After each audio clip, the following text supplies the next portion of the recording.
Hello, എല്ലാവർക്കും നമ്മുടെ ചാനലിലോട്ട് സ്വാഗതം. ഇന്ന് നമുക്ക് എണ്ണ ഒട്ടും തന്നെ കുടിക്കാത്ത നല്ല ക്രിസ്പി ആയിട്ടുള്ള പൂരി എങ്ങനെ വീട്ടിൽ തയ്യാറാക്കുന്നത് നോക്കാം.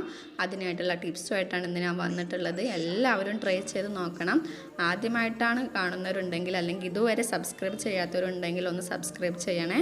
തൊട്ടടുത്തുള്ള ബെല്ലൈക്കണും കൂടി ഒന്ന് പ്രസ് ചെയ്യണം.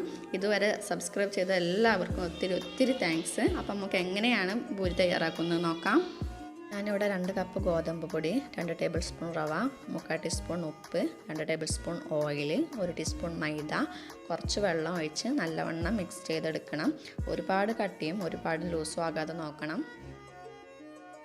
നമ്മുടെ മാവ് ഇവിടെ സോഫ്റ്റായി വന്നിട്ടുണ്ട്. ഇനി നമുക്കിതൊരു 10 മിനിറ്റ് മാറ്റി വെക്കാം. ഇനി നമുക്കിത് പ്രസ് ചെയ്തെടുക്കണം. ഞാനിവിടെ കുറച്ച് വലിയ സൈസിലാണ് ഉരുട്ടി എടുത്തിട്ടുള്ളത്. നമുക്കിത് പൂരി പ്രസ് വെച്ച് പ്രസ് ചെയ്തെടുക്കാം. ഇതിന് ചപ്പാത്തി പോലെ പരത്തേണ്ട ആവശ്യമൊന്നുമില്ല, വളരെ ഈസിയാണ്.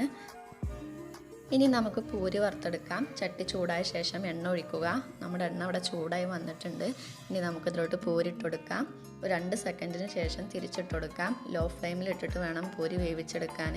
നല്ല ഗോൾഡൻ കളറായിട്ടുണ്ട്, അതുപോലെ തന്നെ ക്രിസ്പി ആയി വന്നിട്ടുണ്ട്. എണ്ണ ഒട്ടും തന്നെ കുടിച്ചിട്ടില്ല. നിങ്ങൾക്ക് കണ്ടാൽ തന്നെ മനസ്സിലാവും. എല്ലാവരും ട്രൈ ചെയ്ത് നോക്കണം, അഭിപ്രായങ്ങൾ അറിയിക്കണം. അപ്പോൾ അടുത്ത വീഡിയോ വരുന്നത് വരെ എല്ലാവർക്കും